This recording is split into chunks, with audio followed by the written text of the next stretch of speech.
ಎಲ್ರಿಗೂ ನಮಸ್ಕಾರ, welcome back to my channel. So ಇವತ್ತು ಮಾರ್ನಿಂಗಿಂದ ವ್ಲಾಗ್ನ ಸ್ಟಾರ್ಟ್ ಮಾಡ್ತಾ ಇದ್ದೀನಿ. ಇವತ್ತು ಏನೇನು ಮಾಡ್ತೀವಿ ಏನು ಅಂತ ಹೇಳಿ ನಿಮ್ಮ ಜೊತೆ ಶೇರ್ ಮಾಡ್ತೀನಿ. ಸೊ ಇವಾಗ ಕಾಫಿ ಮಾಡೋಕ್ಕೆ ಅಂತ ಹೇಳ್ಬಿಟ್ಟು ಹಾಲಿಗೆ ಇಟ್ಟಿದ್ದೀನಿ. ಸೊ ಹಾಲು ಬಿಸಿ ಆದ ತಕ್ಷಣವೇ ಫಸ್ಟು ಕಾಫಿ ಹಾಕ್ಕೊಂಡು ಕಾಫಿ ಕುಡಿದ್ಬಿಡ್ತೀನಿ.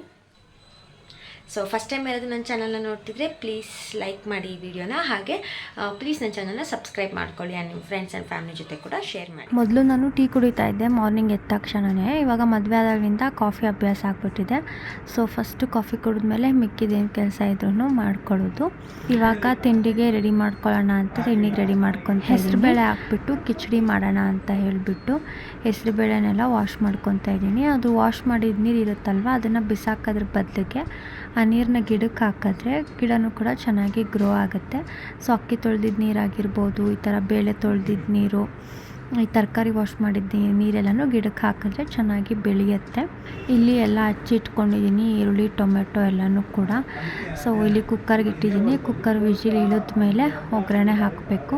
ಸೊ ಅಷ್ಟೊತ್ತಿಗೆ ಅದೊಂದು ಸ್ವಲ್ಪ ಕ್ಲೀನ್ ಮಾಡೋಣ ಅಂತ ಅಂದ್ಕೊಂಡು ರೂಮ್ ಕ್ಲೀನ್ ಮಾಡ್ಕೊತಾ ಇದ್ದೀನಿ. ಇಲ್ಲಂತೂ ತುಂಬ ಧೂಳು ಹಾಕ್ತಾನೆ ಇರುತ್ತೆ. ವಾರಕ್ಕೆ ಒಂದ್ಸಲ ಆದರೂ ಕ್ಲೀನ್ ಮಾಡ್ತಾನೆ ಇರಬೇಕು. ಸೊ ಇದೆಲ್ಲ ಒಂದು ಸ್ವಲ್ಪ ಸೈಡಿಗೆ ತಳ್ಳಿಬಿಟ್ಟು ಅಲ್ಲಿ ಇನ್ನೊಂದು ಡ್ರಾಯರ್ ಥರದೊಂದಿದೆ ಬಾಕ್ಸ್ಗಳು. ಸೊ ಅದನ್ನು ಇಟ್ಕೊಳ್ಳೋಣ ಅಂತ ಅಂದ್ಬಿಟ್ಟು ಆ ಕಡೆ ಜಾಗ ಮಾಡ್ಕೊತಿದ್ದೀನಿ. ಅದರಲ್ಲಿ ಪೇಂಟ್ದು ಅದನ್ನೆಲ್ಲ ತುಂಬಿಟ್ಕೊಂಡಿದ್ದೀನಿ.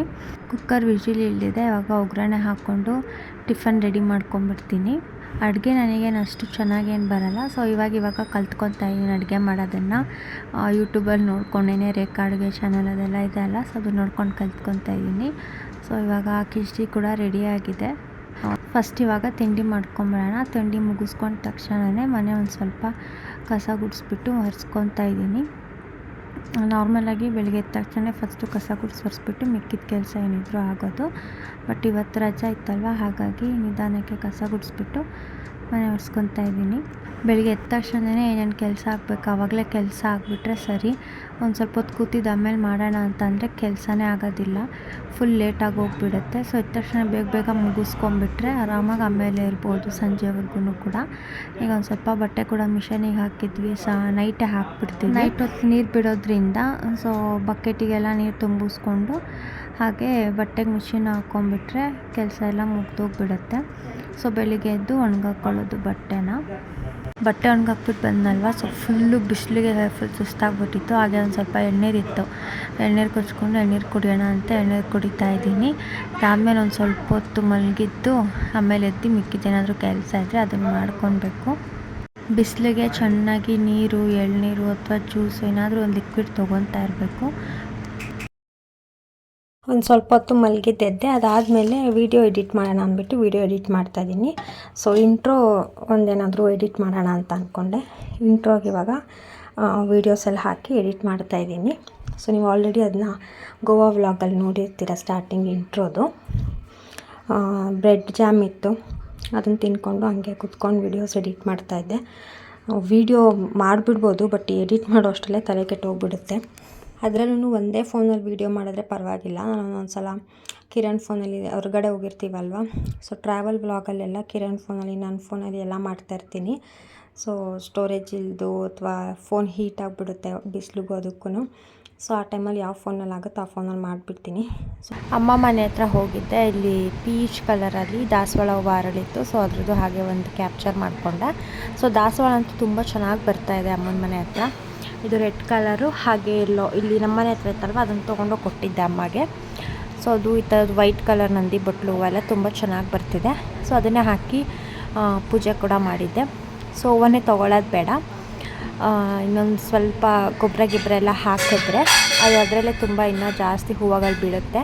ಒಂದು ಸ್ವಲ್ಪ ರಿಪೋರ್ಟ್ ಎಲ್ಲ ಮಾಡಬೇಕು, ಅದೆಲ್ಲ ನೆಕ್ಸ್ಟ್ ಮಾಡ್ತೀನಿ. ರಿಪೋರ್ಟ್ ಮಾಡಿ ಅದನ್ನು ಕೂಡ ನಿಮ್ಮ ಜೊತೆ ಶೇರ್ ಮಾಡ್ತೀನಿ. ಸೊ ನೆಕ್ಸ್ಟ್ ಡೇ ಬೆಳಿಗ್ಗೆ ನಾನು ಮನೆಯೆಲ್ಲ ಕೆಲಸ ಎಲ್ಲ ಮುಗಿಸಿ ಬಾಗಿಲೆಲ್ಲ ತೊಳೆದು ಅರ್ಶಿನ ಕುಂಕುಮ ಇಟ್ಟು ರಂಗೋಲಿ ಹಾಕ್ತಾ ಇದ್ದೀನಿ. ಗಾರ್ಡನ್ ಬಗ್ಗೆ ವೀಡಿಯೋಸ್ ಮಾಡೋದೇ ಕಮ್ಮಿ ಆಗಿಬಿಟ್ಟಿದೆ. ಸೊ ನೆಕ್ಸ್ಟು ಅದ್ರದ್ದು ಒಂದು ಸ್ವಲ್ಪ ವೀಡಿಯೋಸ್ ಎಲ್ಲನೂ ಮಾಡ್ತೀನಿ. ರಂಗೋಲಿ ಎಲ್ಲ ಫುಲ್ಲು ಹಾಕಾಯಿತು. ಸೊ ಈ ಥರ ಹಾಕಿದ್ದೀನಿ ರಂಗೋಲಿ. ನಾನು ಯಾವುದೋ ಇನ್ಸ್ಟಾಗ್ರಾಮಲ್ಲಿ ಪೇಜಲ್ಲಿ ನೋಡಿದ್ದೆ, ಅದನ್ನು ನೋಡ್ಕೊಂಡು ಹೆಂಗೋ ಟ್ರೈ ಮಾಡಿದೆ. ಆಮೇಲೆ ದೀಪ ಕೂಡ ಹಚ್ತಾ ಇದ್ದೀನಿ. ಸೊ ಡೈಲಿ ನಮ್ಮ ಮಾವ ಪೂಜೆ ಮಾಡಿಬಿಡ್ತಾರೆ ಬೆಳಗ್ಗೆನೇ ಎದ್ದು. ಅವರಿವಾಗ ಊರಿಗೆ ಹೋಗಿದ್ದಾರೆ. ಸೊ ಹಾಗಾಗಿ ನಾನೇ ಇವತ್ತು ಎಲ್ಲ ಕೆಲಸ ಮಾಡಿ ಪೂಜೆ ಮಾಡ್ತಾಯಿದ್ದೀನಿ. ನಮ್ಮಮ್ಮನ ಮನೇಲಿ ಇದ್ದಾಗ ನಾನು ಮಾಡ್ತಾಯಿದ್ದೆ. ಬಟ್ ಇಲ್ಲಿಗೆ ಬಂದಮೇಲೆ ನಾನು ಜಾಸ್ತಿ ಪೂಜೆನೇ ಮಾಡೋಕ್ಕಾಗಲ್ಲ. ಅವ್ರು ಇಲ್ಲದೇ ಇರೋ ಟೈಮಲ್ಲಿ ಅಷ್ಟೇ ನಾನು ಪೂಜೆ ಮಾಡೋದು. ಇವಾಗ ಕಿರಣ್ ಕೂಡ ಎದ್ದಿದ್ದ, ಅವನಿಗೆ ಟೀ ಮಾಡ್ಕೊಡೋಣ ಅಂತ ಅಂದ್ಬಿಟ್ಟು ಟೀ ಮಾಡಿಕೊಟ್ಟೆ. ಏನೋ ಸ್ವೀಟು ಟ್ರೈ ಮಾಡ್ತೀನಿ ಅಂತ ಅಂದ್ಬಿಟ್ಟು ಮಾಡ್ತಾಯಿದ್ದಾನೆ. ಅದೇನೋ ಹೆಸರು ಹೇಳ್ದ, ವಿಚಿತ್ರವಾಗಿತ್ತದು.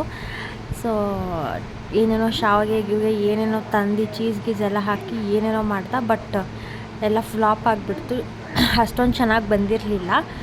ಫಸ್ಟ್ ರೌಂಡಲ್ಲಿ ಶಾವಿಗೆನ ಬೇಯಿಸ್ಬೇಕಿತ್ತು, ನನಗೆ ಹಾಕ್ಬಿಟ್ಟು ಮಾಡಿದ್ದ. ಮತ್ತು ಇನ್ನೊಂದು ಸಲ ಮಾಡ್ದ, ಅದು ಚೆನ್ನಾಗಿ ಬಂದಿಲ್ಲ. ಅದಾದಮೇಲೆ ಸುಮ್ಮನೆ ಬೋರ್ ಹೊಡಿತಾಯಿತ್ತು, ಹಾಗಾಗಿ ಏನಾದರೂ ಒಂದು ಕ್ರಾಫ್ಟ್ ಮಾಡೋಣ ಅಂತ ಅಂದ್ಕೊಂಡೆ. ಈ ವಾಲ್ಸ್ ನೋಡ್ಬೋದು, ಒಂಥರ ಹಳೆ ಥರ ಚೆನ್ನಾಗಿಲ್ಲ ಅಷ್ಟೊಂದು, ಬರೀ ಪ್ಲೇನ್ ಮಾತ್ರ ಇದೆ ಸಿಮೆಂಟಲ್ಲಿ. ಸೊ ಹಾಗಾಗಿ ಇದಕ್ಕೇನಾದರೂ ಒಂದು ನ್ಯೂ ಲುಕ್ ಕೊಡೋಣ ಅಂತ ಅಂದ್ಬಿಟ್ಟು ಯೋಚನೆ ಮಾಡಿ ಇವಾಗ ಸ್ಟಾರ್ಟ್ ಮಾಡ್ತಾಯಿದ್ದೀನಿ. ಸೊ ಇದ್ರ ಒಳಗಡೆ ಫಸ್ಟ್ ಇತ್ತಲ್ವ ಆರ್ಟಿಫಿಷಿಯಲ್ದು ಗ್ರೀನ್ ಕಲರ್ ಪ್ಲ್ಯಾಂಟು. ಸೊ ಅದನ್ನು ತೆಗೆದುಬಿಟ್ಟು ಒಂದು ಬೌಲಿಗೆ ವಾಲ್ಪಟ್ಟಿ ಪೌಡರ್ನ ಹಾಕ್ಕೊತಿದ್ದೀನಿ. ಸೊ ನಾನು ಕ್ರಾಫ್ಟ್ ಮಾಡಬೇಕಾದ್ರೆಲ್ಲ ಯೂಸ್ ಮಾಡ್ತಾಯಿದ್ದೆ, ತುಂಬ ದಿನ ಆಯಿತು ಕ್ರಾಫ್ಟ್ ಮಾಡಿ. ಸೊ ಇವಾಗ ವಾಲ್ಪಟ್ಟಿ ಪೌಡರ್ನ ಒಂದು ಸ್ವಲ್ಪ ಹಾಕ್ಕೊಂಡು, ಹಾಗೆ ನೀರು ಕೂಡ ಹಾಕ್ಕೊಂಡು ಮಿಕ್ಸ್ ಮಾಡ್ಕೊತಾ ಇದ್ದೀನಿ. ಅದು ಯಾವುದೋ ಹಳೆ ಬ್ರಷ್ ಇತ್ತು, ಅದನ್ನೇ ಯೂಸ್ ಮಾಡಿ ಚೆನ್ನಾಗಿ ಮಿಕ್ಸ್ ಮಾಡ್ಕೊತಾ ಇದ್ದೀನಿ. ಸೊ ಕೈಯಲ್ಲಿ ಮಿಕ್ಸ್ ಮಾಡೋದಕ್ಕಿಂತ ಈ ಥರ ಬ್ರಷು ಅಥವಾ ಇಲ್ಲ ಕಡ್ಡಿ ಏನಾದರೂ ತೊಗೊಂಡು ನೀಟಾಗಿ ಮಿಕ್ಸ್ ಮಾಡಿಕೊಂಡ್ರೆ ಬೆಸ್ಟು. ಇಲ್ಲಾಂದರೆ ಅದು ಕೈಯೆಲ್ಲ ಒಂಥರ ಸುಟ್ಟೋದಂಗೆ ಆಗ್ತಾ ಇರುತ್ತೆ ಕೆಮಿಕಲ್ಗೆ. ಅಂದರೆ ಸಾಫ್ಟ್ ಸ್ಕಿನ್ ಇರುತ್ತಲ್ವ, ಅವ್ರಿಗೆ ಒಂದು ಸ್ವಲ್ಪ ಇಫೆಕ್ಟ್ ಆಗುತ್ತೆ. ಸೊ ಈ ಥರ ಚೆನ್ನಾಗಿ ಪೇಸ್ಟ್ ಮಾಡ್ಕೊಂಡು ಆದಮೇಲೆ ಅದನ್ನು ನಾನು ವಾಸ್ ಏನಿತ್ತು ಅದಕ್ಕೆ ಈ ಥರ ಅಪ್ಲೈ ಮಾಡ್ಕೊತಾ ಇದ್ದೀನಿ. ನೀವು ಬೇಕಿದ್ರೆ ಕ್ಲೇ ಸಿಗುತ್ತೆ ಸ್ಟೇಷ್ನರಿ ಶಾಪಲ್ಲಿ, ಬುಕ್ ಸ್ಟೋರಲ್ಲಿ. ಸೊ ಅದನ್ನು ಕೂಡ ಯೂಸ್ ಮಾಡ್ಬೋದು. ನಾನು ಜಸ್ಟ್ ಹಾಗೆ, ಅದು ಲಾಸ್ಟ್ ಒಂದು 6 ಗಂಟೆ 6:30 ಆಗಿತ್ತು ಆವಾಗ ನಾನು ಇದನ್ನು ಸ್ಟಾರ್ಟ್ ಮಾಡಿದೆ. ಬೋರ್ ಹೊಡಿತೈತೆ, ಏನಾದರೂ ಒಂದು ಮಾಡೋಣ ಅಂತ ಅನಿಸ್ತು. ಆವಾಗ ಸೆಕೆಂಡಿಗೆ ತೊಗೊಂಡು ಹಂಗೆ ಸ್ಟಾರ್ಟ್ ಮಾಡಿದ್ದಿದ್ದನ್ನು. ಮಿರರ್ ಎಲ್ಲ ಇತ್ತು ನನ್ನ ಹತ್ರ, ಸೊ ಅದನ್ನೆಲ್ಲ ಯೂಸ್ ಮಾಡ್ಕೊಂಡು ಏನಾದರೂ ಒಂದು ಮಾಡೋಣ ಅಂತ ಹೇಳಿ ಸ್ಟಾರ್ಟ್ ಮಾಡಿದೆ. ಎರಡಕ್ಕೂ ಕೂಡ ಇವಾಗ ಇದೇ ರೀತಿ ಅಪ್ಲೈ ಮಾಡ್ಕೊತೀನಿ. ಸೊ ನಾವು ಇದನ್ನು ಈ ಥರ ಪೇಸ್ಟ್ ಥರ ಮಾಡೋದು ಬೇಡ ಅಂತಂದರೆ ನಾರ್ಮಲಾಗಿ ಇವಾಗ ನಾವು ಚಪಾತಿ ಹಿಟ್ಟೆಲ್ಲ ಕಲಿಸ್ಕೊತೀವಲ್ವ, ಆ ಥರನೂ ಕೂಡ ಕಲಿಸ್ಕೊಂಡು ಮಾಡ್ಬೋದು. ಬಟ್ ಅದೊಂದು ಸ್ವಲ್ಪ ಟೈಮ್ ಹಿಡಿಯುತ್ತೆ, ಕೈಯೆಲ್ಲ ಮತ್ತೆ ಗಲೀಜಾಗುತ್ತೆ. ಸೊ ಇದೊಂದು ಸ್ವಲ್ಪ ಫಾಸ್ಟಾಗಿ ಆಗುತ್ತೆ ಅಂತ ಅಂದ್ಬಿಟ್ಟು ನಾನು ಈ ಥರನೇ ಮಾಡ್ಕೊತಿದ್ದೀನಿ. ಆ್ಯಂಡ್ ಎರಡಕ್ಕೂ ಕೂಡ ಅಪ್ಲೈ ಮಾಡಿ ಇದನ್ನು ಫುಲ್ಲು ಕಂಪ್ಲೀಟಾಗಿ ಡ್ರೈ ಆಗೋದಕ್ಕೆ ಬಿಡಬೇಕು. ಡ್ರೈ ಆಗೋದಕ್ಕೂ ಮುಂಚೆನೇ ಈ ಥರ ಮಿರರ್ಸ್ ಇರುತ್ತೆ. ಇದು ನಮಗೆ ಸ್ಟೇಷ್ನರಿ ಅಂದರೆ ಬುಕ್ ಸ್ಟೋರಲ್ಲಿ ಅಥವಾ ಬಳೆ ಸ್ಟೋರಲ್ಲೆಲ್ಲ ಸಿಗುತ್ತೆ. ತುಂಬ ಶೇಪ್ಸು ಮತ್ತು ತುಂಬ ಸೈಜಸಲ್ಲಿ ಸಿಗುತ್ತೆ. ಸೊ ನೋಡಿಕೊಂಡು ನಿಮಗೆ ಯಾವ್ದು ಬೇಕು ಅದನ್ನು ಕೂಡ ನೀವು ತೊಗೋಬೋದು. ಸೊ ನನ್ನ ಕ್ರಾಫ್ಟ್ ಚಾನಲ್ ಇದೆ, ಇನ್ನೂ ಒಂದು ಸೌಮ್ಯ ಕ್ರಿಯೇಷನ್ಸ್ ಇನ್ ಕನ್ನಡ ಅಂತ. ಸೊ ನಿಮಗೇನಾದರೂ ಯೂಸ್ ಆಗ್ಬೋದು, ಚೆಕ್ ಮಾಡೋಂಗಿದ್ರೆ ಆ ಚಾನಲ್ನು ಕೂಡ ಚೆಕ್ ಮಾಡಿ, ಅದಕ್ಕೂ ಕೂಡ ಸಬ್ಸ್ಕ್ರೈಬ್ ಮಾಡ್ಕೊಳ್ಳಿ. ಸೊ ಈ ಥರ ದೊಡ್ಡ ದೊಡ್ಡ ಮಿರರ್ಸ್ ಇತ್ತು, ಅದನ್ನು ಇವಾಗ ನಾನು ಈ ಥರ ಒಂದು ಸ್ವಲ್ಪ ದೂರಕ್ಕೆ 3 ಈ ಥರ ಸ್ಟಿಕ್ ಮಾಡ್ಕೊತಾ ಹೋಗ್ತಿದ್ದೀನಿ. ಸೊ ಶೇಪ್ಸು ಕೂಡ ನಿಮಗೆ ಸ್ಕ್ವಯರ್ ಶೇಪಲ್ಲಿ, ಹಾಗೆ ರೌಂಡ್ ಶೇಪಲ್ಲೇ ಇನ್ನು ಸಣ್ಣ ಶೇಪಲ್ಲೆಲ್ಲ ಸಿಗುತ್ತೆ. ಅಲ್ಲಿ ಕೆಳಗಡೆ ಇದೆ, ಬಟ್ ಅದು ತುಂಬ ಚಿಕ್ಕದಾಯ್ತು ಅಂದ್ಬಿಟ್ಟು ಈ ಥರ ಹಾಕ್ಕೊಂಡೆ ನಾನು. ಸೊ ನೋಡ್ಬೋದು ಇವಾಗ ಎರಡಕ್ಕೂ ಸ್ಟಿಕ್ ಮಾಡಾಗಿದೆ. ಸೊ ಎರಡನ್ನೂ ಕೂಡ ಇವಾಗ ಫುಲ್ಲು ಕಂಪ್ಲೀಟಾಗಿ ಡ್ರೈ ಆಗೋದಕ್ಕೆ ಬಿಡಬೇಕು. ನಮಗೆ ಫುಲ್ಲು ಸ್ಮೂತ್ ಫಿನಿಶಿಂಗ್ ಬೇಕು ಅಂತ ಅಂದರೆ ಇನ್ನೂ ಒಂದು ಕೋಟ್ ಬೇಕಿದೆ, ಇದ್ರ ಮೇಲೆ ಅಪ್ಲೈ ಮಾಡಿ ಅದಾದಮೇಲೆ ಕೂಡ ಮಾಡ್ಬೋದು. ಬಟ್ ನಾನು ಬೇಡ ಅಂತ ಹೇಳಿಬಿಟ್ಟು ಅಷ್ಟಕ್ಕೆ ನಿಲ್ಲಿಸ್ದೆ. ಇವಾಗ ಸ್ಯಾಂಡ್ ಪೇಪರ್ನ ಯೂಸ್ ಮಾಡಿ ಒಂದೊಂದು ಕಡೆ ರಫ್ ಆಗಿರುತ್ತಲ್ವ, ಅದನ್ನೆಲ್ಲ ನೀಟಾಗಿ ಈ ಥರ ರಬ್ ಮಾಡ್ಕೊತಾ ಇದ್ದೀನಿ. ಆ್ಯಂಡ್ ಅದಾದಮೇಲೆ ಇಲ್ಲಿ ಆರೆಂಜ್ ಕಲರ್ನ ಯೂಸ್ ಮಾಡಿ ಪೇಂಟ್ ಮಾಡ್ತಾಯಿದ್ದೀನಿ. ಸೊ ಕಲರ್ ಕಾಂಬಿನೇಷನ್ನು ನಿಮಗೆ ಬಿಟ್ಟಿದ್ದು, ಯಾವ ಕಲರ್ನ ಬೇಕಿದ್ರು ನೀವು ಚೂಸ್ ಮಾಡಿ ಪೇಂಟ್ ಮಾಡ್ಕೋಬೋದು. ನಾವು ಯಾವುದು ಕಲರ್ ಹಾಕ್ತೇನೆ ಬರೀ ವೈಟ್ ಕಲರಲ್ಲೇ ಹಾಗೆ ಬಿಟ್ಟರು ಕೂಡ ತುಂಬ ಚೆನ್ನಾಗಿರುತ್ತೆ. ಸೊ ನಿಮ್ಮನೇನು ಈ ಥರ ಹಳೇದು ಯಾವುದಾದ್ರೂ ವಾಸ್ ಇದ್ದರೆ ಸೊ ಅದಕ್ಕೆ ಈ ಥರ ನೀವು ಮೇಕ್ ಓವರ್ನ ಮಾಡ್ಕೊಬೋದು, ತುಂಬ ಚೆನ್ನಾಗಿರುತ್ತೆ. ಹಾಗೆ ಇಡೋದಕ್ಕಿಂತ ಈ ಥರ ಪೇಂಟ್ ಆ ಥರ ಏನಾದರೂ ಕ್ರಾಫ್ಟ್ ಮಾಡಿ ಅದಕ್ಕೆ ಡೆಕೋರೇಟ್ ಮಾಡಿ ಇಟ್ಟರೆ ಅದ್ರ ಲುಕ್ಕೆ ಒಂಥರ ಡಿಫ್ರೆಂಟಾಗಿ ಚೆನ್ನಾಗಿ ಕಾಣಿಸುತ್ತೆ. ಸೊ ಇದ್ರ ಮೇಲ್ಗಡೆ ನಾನು ಯೆಲ್ಲೋ ಕಲರ್ನ ಯೂಸ್ ಮಾಡಿ ಜಸ್ಟ್ ಒಂದು ಸ್ಪಾಂಜಿಂದ ಈ ಥರ ಟ್ಯಾಪ್ ಮಾಡ್ತಾಯಿದ್ದೀನಿ. ಆ್ಯಂಡ್ ಮಿರರ್ನ ಇವಾಗ ನಾನು ಒಂದು ವೇಸ್ಟ್ ಕ್ಲಾತಿಂದ ಒರೆಸ್ಕೊತಾ ಇದ್ದೀನಿ, ಯಾಕಂದರೆ ಪೇಂಟೆಲ್ಲ ಆಗಿತ್ತಲ್ವ ಹಾಗಾಗಿ. ಸೊ ನೋಡ್ಬೋದು ಫೈನಲ್ ಲುಕ್ಕು ಈ ಥರ ಇದೆ. ಸೊ ಸ್ವಲ್ಪ ರಫ್ ಆಗೇ ಇದೆ, ಅಂದರೆ ಮೇಲ್ಗಡೆ ಇದೆಲ್ಲ ಲೇಯರ್ದು ಸಾಫ್ಟಾಗಿ ನಾನೇನು ಮಾಡಿಲ್ಲ. ಇವಾಗ ಆರ್ಟಿಫಿಷಿಯಲ್ ಪ್ಲ್ಯಾಂಟ್ನ ಮತ್ತೆ ಅದ್ರ ಒಳಗಡೆ ಫಿಕ್ಸ್ ಮಾಡ್ತಾಯಿದ್ದೀನಿ. ಸೊ ಮೊದಲಿದ್ದಕ್ಕೂ ಇವಾಗಿರೋದಕ್ಕೂ ಡಿಫ್ರೆನ್ಸ್ನ ನೀವೇ ನೋಡ್ಬೋದು ಎಷ್ಟು ಚೆನ್ನಾಗಿ ಕಾಣಿಸ್ತಿದೆ ಅಂತ ಹೇಳಿ. ಸೊ ಹಾಗೆ ಇಟ್ಟಾಗ ಒಂಥರ ಪ್ಲೇನ್ ಅನ್ನಿಸ್ತಾ ಇತ್ತು, ಅಂದರೆ ಅಷ್ಟು ಲುಕ್ ಇರಲಿಲ್ಲ. ಇವಾಗ ಇಟ್ಟರೆ ಒಂಥರ ಚೆನ್ನಾಗಿ ಕಾಣಿಸುತ್ತೆ ತುಂಬಾ. ಸೊ ಇನ್ಮೇಲೆ ವ್ಲಾಗಲ್ಲಿ ಈ ಥರದ್ದು ಯಾವುದಾದ್ರೂ ಒಂದು DIYನ ನಿಮ್ಮ ಜೊತೆ ಶೇರ್ ಮಾಡ್ತಾ ಇರ್ತೀನಿ. ಸೊ ಹೋಪ್ ನಿಮಗೆ ವಿಡಿಯೋ ಇಷ್ಟ ಆಗಿದೆ ಅಂತ. ಸೊ ನೆಕ್ಸ್ಟ್ ವ್ಲಾಗಲ್ಲಿ ಸಿಗ್ತೀನಿ. ಸಬ್ಸ್ಕ್ರೈಬ್ ಮಾಡ್ಕೊಳ್ಳಿ ನನ್ನ ಚಾನಲ್ನ. Thank you, bye.